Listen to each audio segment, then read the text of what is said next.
pangga. So ngayon, before ko ako pupunta sa church, galing ako ng psychologist, but before ako pupunta ng church, may papakita ako sa inyo. Maganda. Nakikita nyo ang area na yan? Nakakita na kayo ng ganito? Yes, may papakita ko sa inyo yung buong area na yan. Nakikita nyo? Yan po yung sementeryo dito. Yung sementeryo dito ay laging sa harap ng simbahan. So yung simbahan namin dyan lang. So yung sementeryo dito, sobrang laki. Bawat simbahan dito, may sementeryo sa harap. Okay. I-twist ko lang yung camera. Ito po yung sementeryo dito, mga pangga. At yung sementeryo dito, sobrang ganda kung nakikita nyo. May mga flower talagang lagi dyan sa harap. Halos lahat. May nag-aalaga kasi dito. Malaking area ito dito. Tapos doon pa. Tapos dyan, may mga ano dyan, nilagyan ng ano, may special siguro yan. Doon, basta malaking area ito.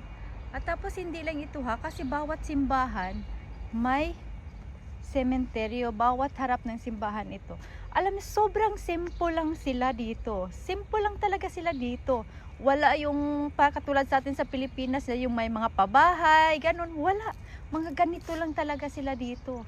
Walang mga etche-buliche. Ika nga, pag mamatay tayo, hindi madadala natin yung kayamanan, 'di ba?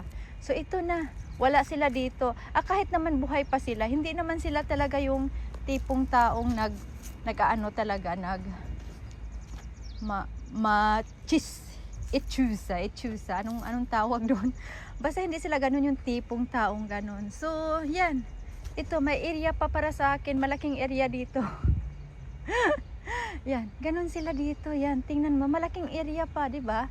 So, ganun sila dito, mga pangga. Hindi sila maarte. Kahit buhay pa sila, hindi sila maarte ngayon pa kaya tingnan niyo, 'di ba? Ganyan lang talaga. Tapos may mga bulaklak kasi may nag-aalaga dito. Doon sa kabilang side, nakikita ko na may doon, nagpasirit ng tubig. Nagpasirit ng tubig. Yan, nagpasirit ng tubig para sa mga plants. Pero hindi na tayo pupunta doon. Basta ganito lang, same lang lahat doon pa. Sa malayo, same lang lahat. So, hindi na tayo pupunta doon. I think dito, malaking area dito. Ready na kung, may mga area kung sinong, matibuhay. Matibuhay. Yan. So, yan. Diba? Hindi talaga gagamit ng malaking area dito pag naku, walang babayaran. Alam nyo ba, ayaw nilang magbayad ng malaki kaya. So, ayaw nga nilang magbayad ng malaki, mga buhay pa. Ngayon pa kaya nang wala na sila, magbabayad sila ng malaki. Yan. So, daming mga kahoy dito. Sobrang dito talaga sa Norway, grabing mga kahoy. Yan.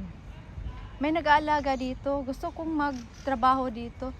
Summer, ganito talaga. Pag winter, wala masyadong bumibisita pag winter. Pero, alam nyo, gusto kong mag-apply. Magandang trabaho ito. Yun, mag-garden ka lang, 'di ba? So, yun. Sobrang ganda. So, ito yung church namin nasa unahan. Doon konti yung sa unahan. So, yun.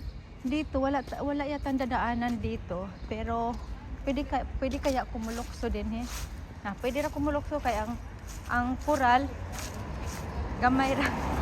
Kamera.